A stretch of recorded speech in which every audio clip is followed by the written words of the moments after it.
नमस्कार दोस्तों, आज मैं आपको वैशाख कृष्ण पक्ष की बरुथनी एकादशी व्रत में सुनी जाने वाली गणेश भगवान की कहानी सुनाने जा रही हूँ।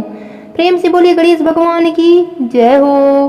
बहुत समय पहले की बात है। एक गांव में एक भाई बहन रहते थे। भाई बहुत गरीब था, पर उसकी बहन पैसे वाली थी। जब बहन के ननद का विवाह था, तब बहन ने न अपने भाई को विवाह में आने का निमंत्रण दिया और न ही कोई चिट्ठी भेजी। भाई को बाहर वाले से पता चला कि उसके बहन के ननद का विवाह है। भाई ने गांव वालों को बताया। तब गांव वालों ने अपने घर से चुनरी, बिछिया और साड़ी जैसा जिनसे बन पड़ा कन्या के लिए दिया। भाई सारा सामान लेकर बहन के गांव पहुंचा। बहन के घर जाने पर बहन की देवरानी बोली, भाभी जी, आपके भाई आए हैं। बहन ने पूछा, कैसे आए हैं और क्या पहना है? देवरानी ने कहा, पैदल आए हैं, फटी पगड़ी फटी धोती पहने हैं। बहन बोली, मेरे ससुर हवेली के सामने दुकान में बैठे हैं, मुझे शर्म आती है। भाई को बोलो पीछे के दरवाजे से आए। भाई के आते ही बहन ने भाई को एक कमरे में बंद कर बाहर से ताला लगा दिया। एक तरफ लड़की का विवाह हो रहा था, गाजे बाजे बज रहे थे, अतिथियों को भोजन कराया जा रहा था, और दूसरी तरफ भाई को कोई पानी तक पूछने वाला नहीं था। भांजे की बहू को दया आई और उसने दरवाजा खोल दिया। दरवाजा खुलते ही भाई वहां से भागा। 2 दिनों से भूख प्यास के कारण उसे चक्कर आने लगे। रास्ते में गणेश भगवान का मंदिर था, वहां जाकर गिर गया। रोते रोते गणेश भगवान को अपनी व्यथा सुनाई और बोला, आज मेरी गरीबी के कारण से मेरी सगी बहन ने मुझे धिक्कार दिया। घर जाने पर मेरी पत्नी जब पूछेगी कि विवाह से क्या मिठाई लेकर आए हैं, तो मैं क्या जवाब दूंगा? गणेश भगवान को उस पर दया आ गई और वह बोले, मेरे बगीचे से ककड़ी और तरबूज तोड़कर ले जा। भाई ने ककड़ी तोड़कर झोला भर लिया और अपने घर गया। घर जाते ही बच्चों ने पूछा, पिताजी, बुआ के यहाँ से हम लोगों के लिए क्या लाए हैं? झोला खोलते ही छोटे तरबूज सोने के गेंद में बदल गए। बाकी तरबूज काटे तो उनमें से हीरे मोती निकले। पत्नी बोली, आप बहन के घर से इतना कुछ क्यों लाए? आपकी बहन ने हम लोगों को बहुत ज्यादा दे दिया है। भाई ने कुछ जवाब नहीं दिया। गणेश भगवान की कृपा से उनके दिन बदल गए। भाई का काम धंधा जोरों से चलने लगा। धीरे धीरे गहने बने, रहने के लिए मकान बन गए। पत्नी बोली, ननद जी को बुलाकर लाओ। भाई नए कपड़े, नए जूते पहनकर रथ में बैठकर बहन को लेने गया। देवरानी बोली, भाभी जी, आपके भाई आए हैं। बहन ने पूछा, कैसे आए हैं और क्या पहना है? देवरानी बोली, रथ में बैठकर खूब ठाट बाट से आए हैं। बहन बोली, मेरे भाई को बोलो कि हवेली के सामने से आए, मेरे ससुर देवर जेठ देखेंगे। भाई का बहन ने खूब स्वागत किया। भाई बोला, मैं तुम्हें लेने आया हूँ। बहन बोली, मुझे भी बहुत दिन हो गए हैं, चलो मैं चलती हूँ। भाई बहन को लेकर अपने घर आया। भाई और उसकी पत्नी ने बहन का खूब आदर सत्कार किया। जो चीजें मांगी सब बनवा कर दिया। बहन बोली, भाई मुझे जूती चाहिए। भाई ने मोची को बुलाया और कहा, मेरी बहन के लिए ऐसी जूती बनाओ जो मुंह से बोले। भाई ने बहन को बहुत सारा धन देकर विदा किया, पर अभी तक वह जूती नहीं आई थी। बहन रवाना होने लगी, तब मोची जूतियां लेकर आया। बहन के जूती पहनते ही जूतियां बोली, निर्धन भाई की पैसे वाली बहन, गणेश भगवान का बगीचा नहीं होता तो आज क्या करती बहन? तब भाई की पत्नी ने पूछा, यह क्या आवाज आ रही है? भाई ने कहा, सुबह का समय है, कोई जीव जंतु बोल रहा होगा। भाई ने घोड़े गाड़ी को जल्दी जाने को कहा। बहन के जाते ही पत्नी जीत करके बैठ गई कि जूतियां क्या बोल रही थीं। पति ने अपनी पूरी आप बीती सुनाई कि कैसे बहन ने मुझे 2 दिन भूखा रखा, कमरे में बंद कर दिया। भांजे की बहू ने दरवाजा खोला, तब मैं बाहर आया और गणेश भगवान के शरण में जा पहुंचा। गणेश भगवान की कृपा से हमारे दिन बदले हैं। उसने अपने पत्नी को सारी बात बताई। तब पत्नी बोली, अगर मुझे पहले मालूम होता तो मैं आपके बहन को कुछ ना देती। मेरा दिया हुआ सब कुछ वापस लेकर आओ। तब पति बोला, सुहासिनी के आशीष से ही हमें गणेश भगवान ने सब दिया है। अगर वह मुझे भूखा प्यासा कमरे में बंद नहीं करती तो मैं गणेश भगवान के मंदिर में क्यों जाता? क्या मैं गणेश भगवान को अपना दुखड़ा सुनाता? तुम अपना मन मैला मत करो। अपने पर तो गणेश भगवान की कृपा है और किस चीज की कमी है। फिर दोनों गणेश भगवान के आगे झुककर प्रणाम किए और जयकारा लगाए।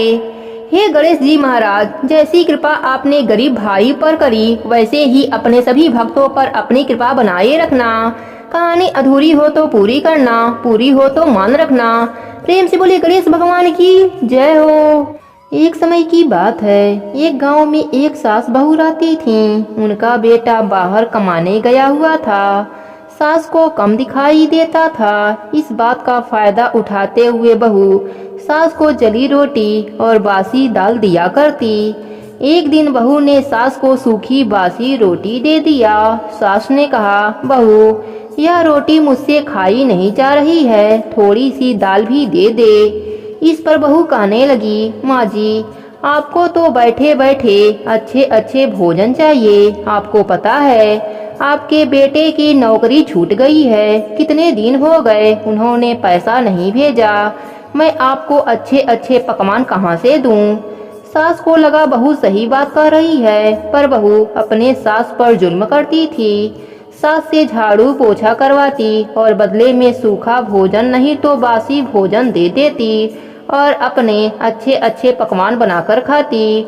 बुढ़िया अपने बहू की बात को सोचकर दरवाजे के बाहर बैठकर रो रही थी कि न जाने मेरा बेटा किस हाल में होगा। उसकी नौकरी भी छूट गई है। तभी उनकी पड़ोसन आई और उसने बुढ़िया माई से रोने का कारण पूछा। तब बुढ़िया माई ने सारी बात बताई। पड़ोसन ने कहा, बुढ़िया माई तू विघ्नहर्ता गणेश भगवान का नित्य नियम ले ले, भगवान तेरे बेटे की रक्षा करेंगे। एक ही महीने में सब ठीक हो जाएगा और तेरा बेटा भी घर आ जाएगा। बुढ़िया माई ने पड़ोसन की बात मानकर गणेश भगवान का 1 महीने का नित्य नियम ले लिया। वह नित्य प्रातः उठकर घर के कामों को करके स्नान आदि करके गणेश भगवान के प्रतिमा के आगे बैठ जाती और उनके नाम का जप करती। गणेश भगवान की कृपा से बुढ़िया माई के बेटे का प्रमोशन होने लगा। वह पहले से भी अधिक पैसा घर भेजने लगा, पर बहू रोज की तरह ही अपने सास के साथ व्यवहार करती। एक दिन बेटे की चिट्ठी भी आ गई कि मैं 2-4 दिन में घर आ जाऊंगा। अब तो बहू के होश उड़ गए कि सारी सच्चाई उसके पति के सामने आ जाएगी। बहू ने कहा, हो ना हो बुढ़िया के नित्य नियम का ही प्रभाव है। अगर इसका नित्य नियम पूरा होने ही ना दूं तो मेरे पति घर नहीं आ पाएंगे। यह सोचकर गणेश भगवान की मूर्ति को घर के मंदिर में से उठाकर छिपा दिया। बुढ़िया माई रोज की तरह मंदिर में पूजा करने गई, पर गणेश भगवान की मूर्ति गायब थी। बुढ़िया माई ने बहू से पूछा। बहू बोली, क्या पता गणेश भगवान को भूख लग गई हो तो वह कैलाश पर्वत पर चले गए हों। यह कहकर जोर जोर से हंसने लगी। मेरा नियम टूट जाएगा, यह सोचकर बुढ़िया माई रोने लगी और बिना कुछ खाए पिए जाकर सो गई।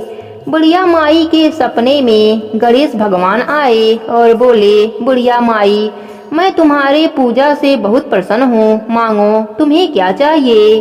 बुढ़िया माई ने कहा, प्रभु मेरा आज का नित्य नियम टूट गया, आपकी मूर्ति गायब हो गई। गणेश भगवान ने कहा, यह तुम्हारे बहू की गलती है, इसलिए उसको उसकी सजा मिलेगी।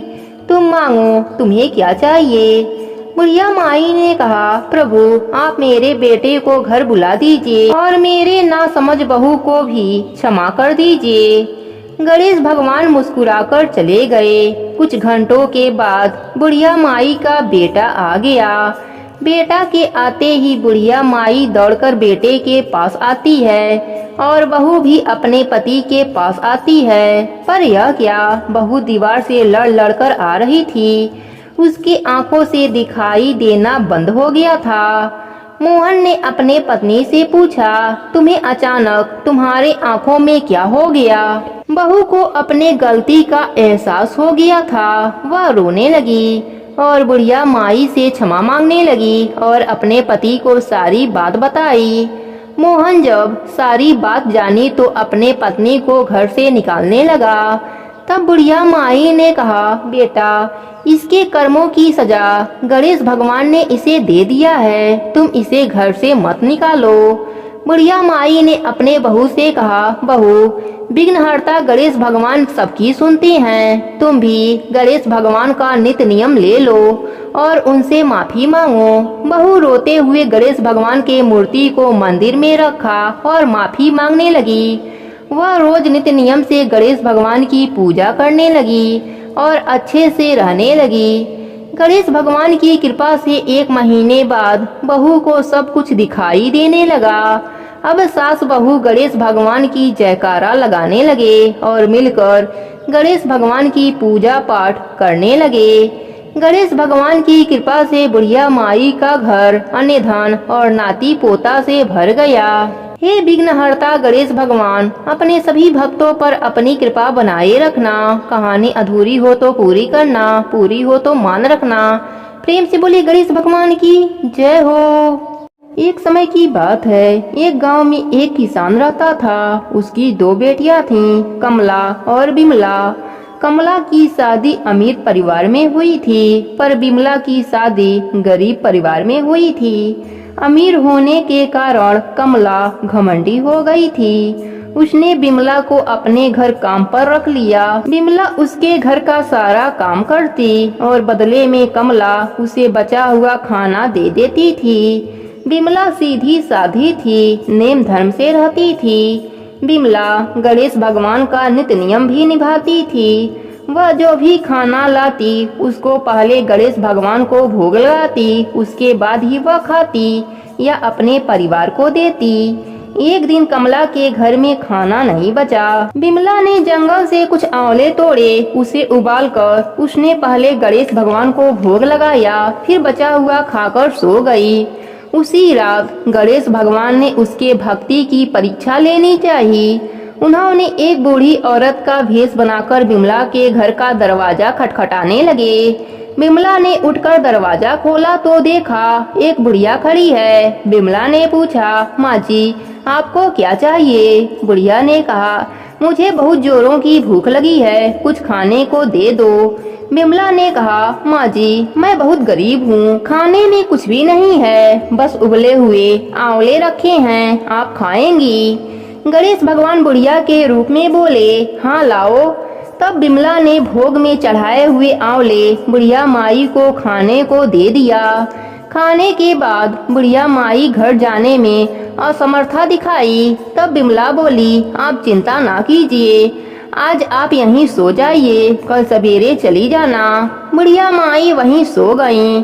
थोड़ी देर बाद बुढ़िया माई की नींद खुल गई। उसने कहा, बेटी, मेरा पेट खराब हो गया। बिमला ने कहा, आप अंधेरे में कहाँ जाएंगी, यहीं किसी कोने में निपट लीजिए और अपने हाथ मेरे बालों में पोंछ लीजिए, सुबह उठकर मैं साफ कर लूंगी। बुढ़िया माई ने वैसा ही किया।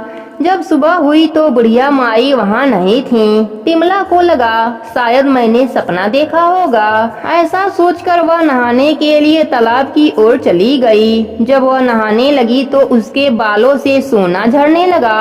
आसपास के लोग देखकर हैरान हो गए। अब बिमला को रात की बात याद आई। वह दौड़ी दौड़ी घर आई। घर आकर उसने देखा कि घर के अंदर चारों ओर सोने के सिक्के बिखरे पड़े हैं। वह खुश होकर गणेश भगवान की जयकारा लगाने लगी। उसने अपने बेटे को मौसी के घर से तराजू लाने के लिए भेजा। उसका बेटा मौसी के पास जाकर तराजू मांगने लगा। मौसी ने पूछा, तराजू से क्या नापेगा? बच्चा भोला था। उसने बताया, माँ सोने का सिक्का नापेगी। कमला ने कहा, घर में खाने को दाना नहीं और सोना नापेगा। सच्चाई का पता लगाने के लिए वह तराजू के नीचे लट्ठा लगा दिया।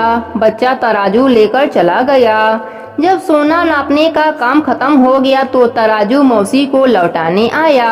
कमला ने तराजू को उलट पुलट कर देखा तो उसके पीछे एक सोने का सिक्का चिपका हुआ था। वह हैरान रह गई और उसे विश्वास हो गया कि बिमला बहुत धनी हो गई है, इसलिए काम पर भी नहीं आई। वह दौड़ी दौड़ी बहन के घर पहुंची और उससे पूछा, तुम्हारे पास इतना धन कहाँ से आया? बिमला सरल स्वभाव की थी, उसने सारी बातें अपने बहन को बता दिया। कमला को लालच आ गया। कमला लालचवश गणेश भगवान का नित्य नियम निभाने लगी और रोज जंगली आंवले का गणेश भगवान को भोग लगाने लगी। एक दिन गणेश भगवान उसे सबक सिखाने के लिए बूढ़ी औरत का भेष धरकर उसके घर आ गए। वह बुढ़िया को बैठाकर वही उबला हुआ आंवला दिया। आंवला खाकर गणेश भगवान का पेट खराब हो गया। उन्होंने कमला के सारे घर को गंदा कर दिया। जब सुबह कमला की नींद खुली तो उसने देखा सारा घर गंदगी से भर गया है और बदबू भी आ रहा है। कमला गंदगी को साफ करने लगी पर गंदगी बढ़ती ही जा रही थी। वह परेशान होकर बिमला के घर गई। उसने बिमला को सारी बात बताई। बिमला ने कहा, तुम्हारे पास खाने का इतना सामान था, फिर भी तुमने उबले हुए आंवले गणेश भगवान को खिलाए। इसी कारण गणेश भगवान का कोप तुम पर हुआ है। कमला को अपने गलती का एहसास हो गया। वह गणेश भगवान से क्षमा मांगने लगी। गणेश भगवान ने उसको माफ कर दिया और अपनी माया समेट लिया। हे गणेश जी महाराज, जैसे आपने गरीब बहन पर कृपा करी, वैसे ही अपने सभी भक्तों पर अपनी कृपा बनाए रखना। प्रेम से बोलिए गणेश भगवान की जय हो।